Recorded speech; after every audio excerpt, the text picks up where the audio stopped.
Hi friends, আজকে আমি এসেছি বনলতা ইউটিউব চ্যানেলের পক্ষ থেকে লটারি কীভাবে ভাগ্যটাকে ফিরিয়ে দেয় সেই গাছ আপনাদেরকে দেখাচ্ছি।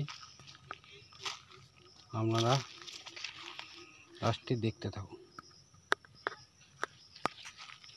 কারণ বহু চেষ্টা করছেন, কোনোদিনও লটারি পাচ্ছেন না, কোনোদিন গ্যারান্টি পাচ্ছেন, কোনোদিন ফিগার ধরতে পারছেন না। যাহাতে একটি বড় রকম দান পান, তার জন্য আমি সেই গাছটি দেখাচ্ছি। গাছটিকে ফলো করবেন।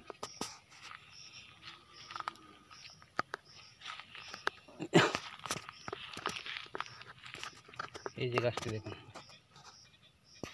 এই গাছটি হচ্ছে লটারি ফিগার ধরা গাছ।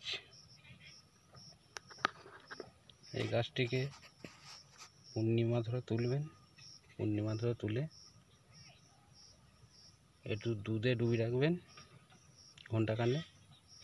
দুধে ডুবি রেখে এই গাছটিকে আপনি মাদলি কিনবেন, মাদলি কিনে মাদলি ভিতরে ভরে নেবেন, দিয়ে আপনি ডান হাতে ধারণ করবেন। ডান হাতে ধারণ করার পর আপনি লটারি কাটবেন। এই গাছটাতে আপনাকে ফল দেবে, ঠিক ফিগার লাগবে।